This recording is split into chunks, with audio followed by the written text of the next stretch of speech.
Joining me in studio right now, State Representative Dustin Burrows. Welcome back. Chad, appreciate you having me on. Happy to be here. Well, thanks for coming in. How are y'all spending Thanksgiving this year? Well, I think this is the first Thanksgiving in at least 10 years that I can remember that we're not down in South Texas hunting. That's usually my wife and I go down there, always have a good time, but this year just too busy getting ready to leave for 5 months, and bills filed and decided we need to stay around here and work. So. Yeah, you've got the legislative session, which begins on the 10th.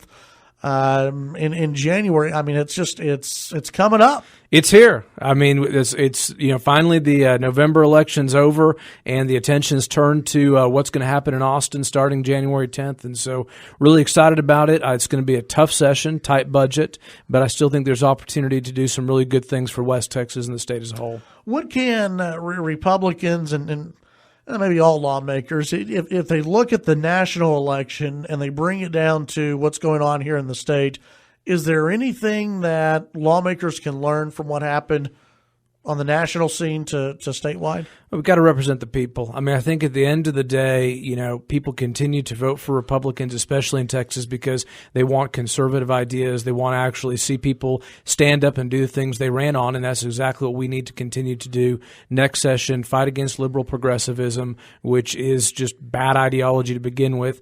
And I think you're going to see us really going forward and doing some good things next session.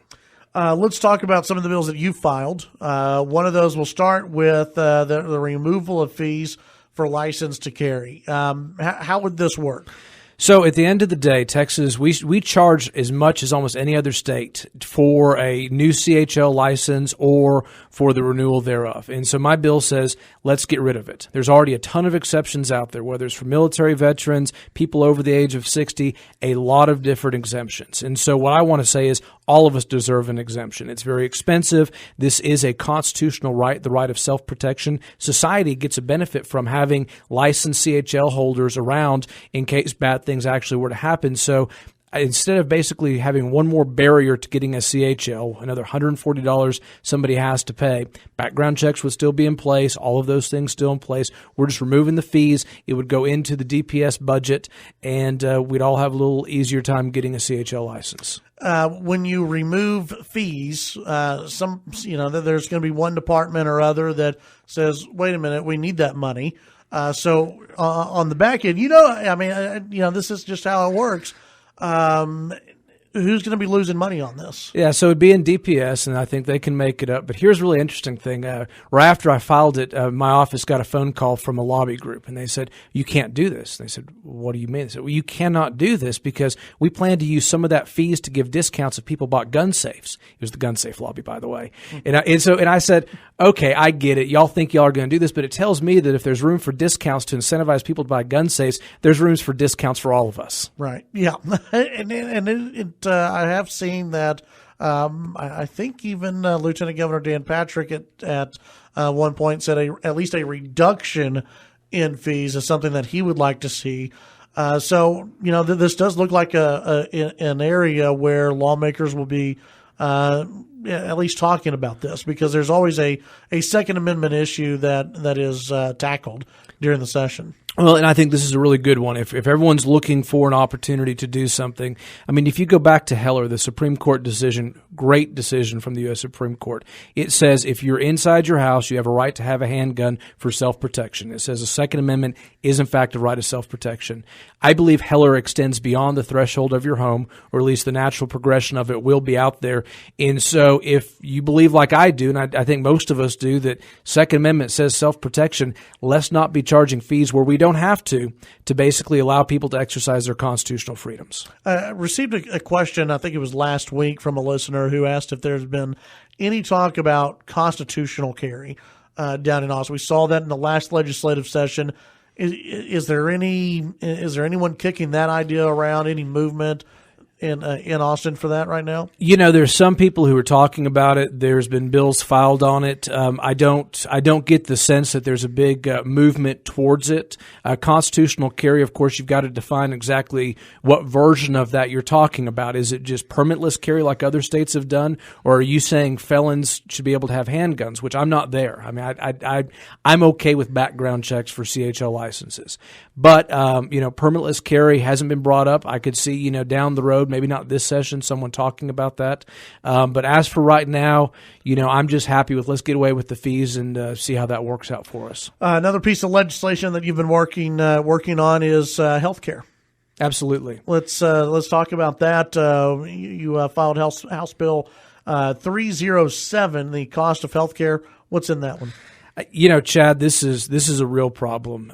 Whether you're just trying to buy, health insurance on the exchange, next year's rates are going to be $17,000 per year, or you're a small business that used to be able to offer and afford benefits to keep your employees healthy, it's become unaffordable, or you're the state of Texas and you're paying significant amount of money for health care and health insurance, and that's taking money you can't give for property tax relief, for education, for roads. It is a struggle to make ends meet for all different levels. So my bill essentially says, let's rethink, how this is being delivered. Let's see if we can't get some competition in place on cost. So real simple bill. It's going to be a little controversial, but very simple in this way. It says, before a procedure, non-emergency procedure is given, let's have the price disclosed to the consumer. Not the price that you have of the book price, the rack rate for a hotel essentially, but what you're actually going to charge someone's health insurance company or the cash price. And let's give them that information. And then if a consumer can shop around, find a better price below what the average is, or if they can actually negotiate a better price and it saves the insurance company and the consumer money, the insurance company is going to incentivize through a reimbursement or a check that consumer who actually goes the extra step to try to do that. So essentially what we're doing is we're trying to get price competition back into the health industry.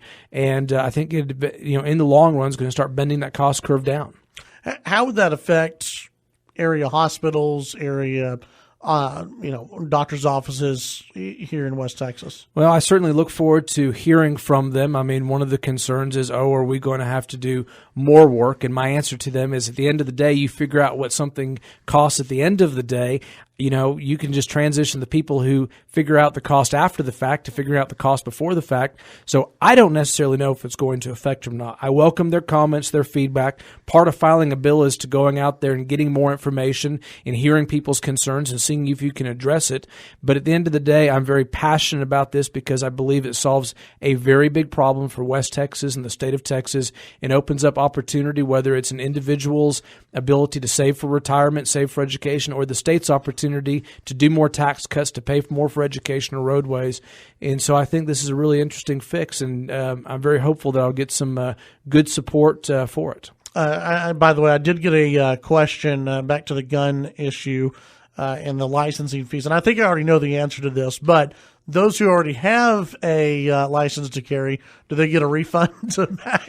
I haven't built that in there. Might be a good idea, but I'm going to take what I can get at this point in time. I think I already knew the answer on that one, but I had to ask. What are some other pieces of legislation that you filed? Yeah, by the way, one of the things that I know that we're not supposed to do is file retroactive laws, so I don't know if we could even do that. I mean, that's just part of it. Chad, I'm sorry, you asked me the other bills I filed? Yeah.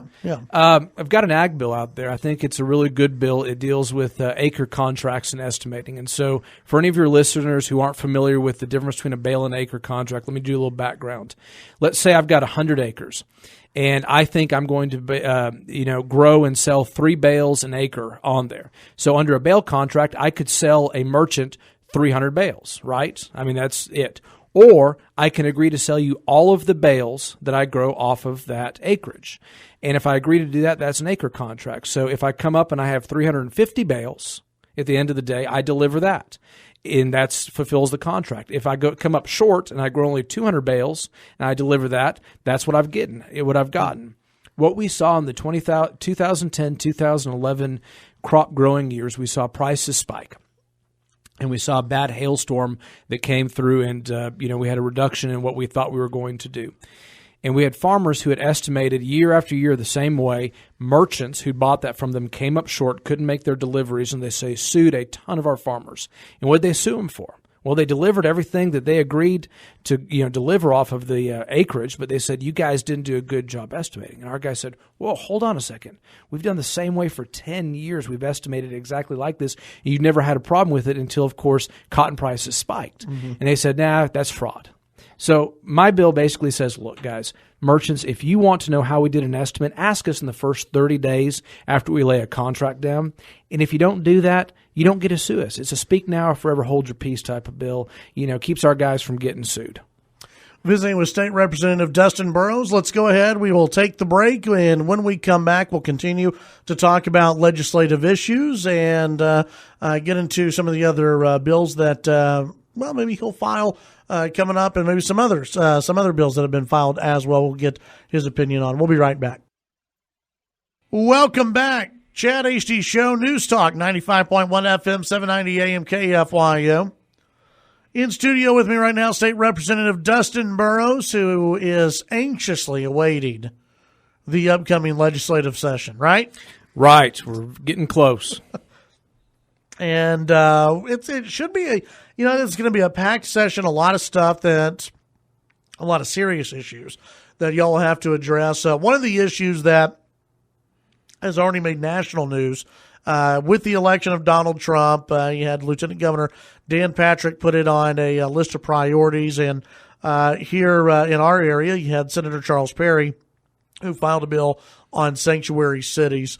I'm assuming that just about every Republican is going to be okay with a sanctuary city bill. They right? should be. Yeah, they should be very. Well, it's got a low bill number. Charles has been working on this for a long time. It's something he's very much, he's done a great job. He's worked it up. He's certainly got it to where the fact it's going to pass, and I give him a ton of credit for that. It's got a low bill number from the Lieutenant Governor. Lieutenant Governor says it's priority. Governor says it's priority. It's going to pass the House, and so it's just a matter of who's got their hand up, and Charles wants to carry it in the House. But it's going to be a good bill. I'm very glad he's done that. Very proud of him for it. Have you had any discussions with him about, maybe having a piece of it in the House? Well, I think at the end of the day, there'll probably be some geographical diversity. I don't think it does a whole lot of good to have two members from West Texas, especially pretty much the same region, doing things. And so I would expect some geographical diversity on that. And there's a lot of guys a lot more senior than me who I think would love to carry that thing in the House. And because they know it's going to pass. They know it's going to, get everybody excited. They know it needs to be done. So there's going to be a lot of people who want to do that. What kind of impact will that have on cities like Austin? And when I had Senator Perry here on the phones, Austin, they've already said, hey, we're a sanctuary. And you have cities elsewhere in the state that say no matter what, they're gonna basically say forget about you to the feds. Are they going to say the same thing to the state legislature? No, and Charles could answer the sanctions provisions a whole lot better. But at the end of the day, you can't have cities go rogue. You can't have cities that basically decide that, we're just going to ignore law and we're going to do whatever we want. I mean, that's no respect for the rule of law. They don't get to do that. And what you find is you have all of these, interest groups. They can't get anything done at the state legislature because we're wise to them and we know that Texans don't want it. So they go find these, few little liberal bastions and they talk the city council into putting in really bad policy like you see here. And so this bill's aimed at basically not allowing Austin to do just what exactly it's done, because at the end of the day, it's not just Austin paying for all of this, it's the entire state of Texas. Yeah, CPS and foster care, two very, very big issues. Absolutely. We are going to tackle this head on. I have been to 7, I think, hearings in 6 different cities on this topic, and we have a variety of needs around the state. We have a CPS system that has failed. I applaud Governor Abbott. He's made a change of leadership, and when you have a failing system, I mean, the thing sometimes you got to do is put somebody new in place. So he put Commissioner Whitman in charge. Had an opportunity to visit with him last week in Austin. I think Whitman's got some good ideas. Number one is getting more CPS workers on the ground, making sure we reduce turnover so there's continuity in the person who's overseeing what's going on with the child who's in the system. I think that's a must. So we asked him some very tough questions. How did he come up with the pay raises? Where did he come up with the amounts? Really supportive of his ideas, but making sure that it's well thought through, because once we tackle this next session, most of us never want to have to, see this agency in this state of disrepair ever again. Yeah. So we're going to tackle it next session. It's going to be a big deal. I mean, it seems like to me that it's been in the news so much, and it sounds like it's such in disarray that it's going to take up a large chunk of time within the legislature. What is, if you get more people on the ground, is that the way to solve this issue, or what is it?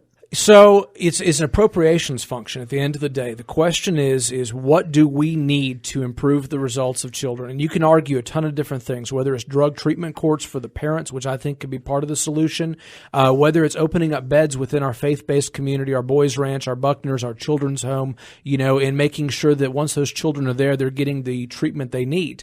A lot of these children have been abused, they're traumatized, and not a typical foster family has the tools to take care of them. So you need to make sure that you actually have therapists. We have a shortage of therapists because some of them aren't getting paid timely. So we need to look at that.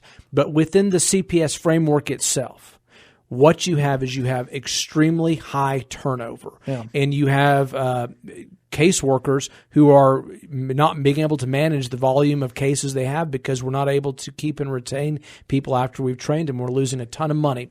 So the first thing, the priority that needs to stop, what's happening is more boots on the ground with caseworkers, stopping the attrition, which means we're going to have to pay them more money, and then focusing on getting those wraparound services, whether it's therapists, opening up more beds, family drug courts, to make sure that we combat the entire problem so that we, there's always going to be some bad results, but we're having way too many for any of us to feel good about. Is there another piece of legislation or other pieces of legislation that are floating around that have been filed that have caught your eye? Yeah, we're taking a look at a lot of different things right now. There's been some bad bills that have been filed over by the other side of the aisle. And it's funny. They stand up and do this press conference about, well, now it's time to govern. You need to take care of priorities, and they file, bad bills trying to allow apartment complexes to be sued if they don't rent to transgendered people. And you're like, oh, come on, guys, don't sit there and tell me we need to do basic core needs better, and then you're filing this type of legislation. But all that aside, so there's some bad bills that we've got to stop, that we've got to stand up against, and there's some real opportunities out there to do some good things, and really looking forward to that. Maybe some rule changes in the House, some looking at budget, not making sure we're funding some priorities, and then I anticipate early next week filing another batch of bills to kind of get out that I think are priorities for this area. What area? What areas are you targeting? We're going to take a look a little bit about transportation, see if we can't further some connectivity here in West Texas. We're going to take a look at pharmaceuticals, a topic that I tackled a lot last session, and kind of an extension of the healthcare costs that I've really been talking about. And I've got a bunch of bills I've drafted and trying to figure out, how exactly we want to message and talk and address pharmaceutical costs here in the state of Texas, and deal with it that way. State Representative Dustin Burrows, appreciate your time today. Anytime. Thank you very much.